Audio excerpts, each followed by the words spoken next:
If President Trump is re-elected in November, it's a safe bet his trade policy in his second term will not veer from that of his first term.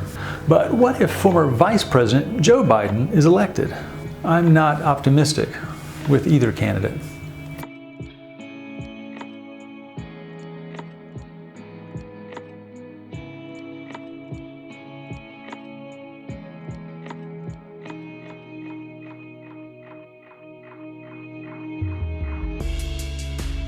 What makes the current election unusual, as if we needed more things to make life unusual these days, is that stretching back decades, congressional Republicans have pushed for lessening the regulation of exports and imports across borders. Their Democratic counterparts traditionally argued for more regulation, largely in other countries' labor law.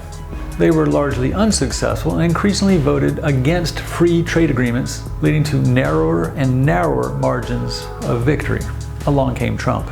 His first official act behind the resolute desk in the Oval Office was to send the 12-nation Trans-Pacific Partnership to the shredder, metaphorically speaking. That was an agreement to hem in China, among our allies in this hemisphere as well as in Asia.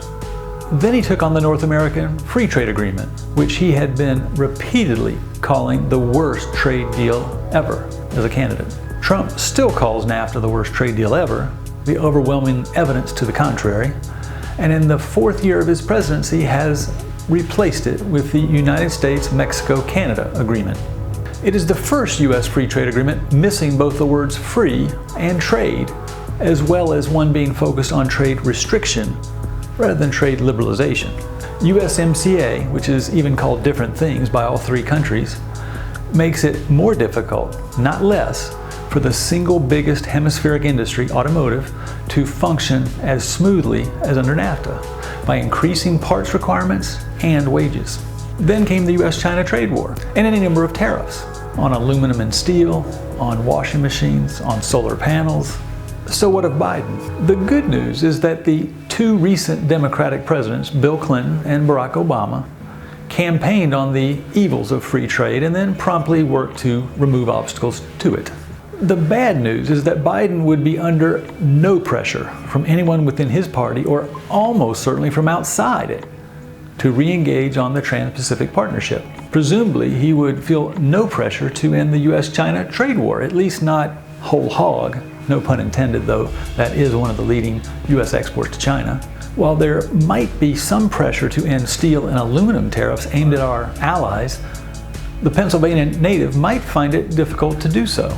But there's something else. Above and beyond these reasons, a President Biden or even a re-elected President Trump will almost certainly be largely focused for the next several years on fighting the coronavirus pandemic and the worst economy since the Great Depression. Don't think there aren't repercussions for a lack of progress on trade liberalization. While multinationals can adjust supply chains with varying levels of disruption, local, state, and federal government investment with borrowed money is a different story. Seaports along the East Coast have invested heavily in widening and deepening projects to take advantage of a widened Panama Canal. Seaports along the West Coast have invested heavily in green initiatives to handle more trade more responsibly. Border crossings along the U.S.-Mexico border have added lanes and bridges as well as new technology to reduce friction.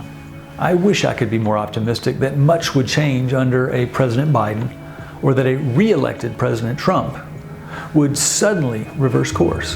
Can you tell me why I should? From outside the Washington Beltway and inside the trade numbers, this is Ken Roberts, and this has been another episode of Trade Matters. Thanks for watching, commenting, and sharing.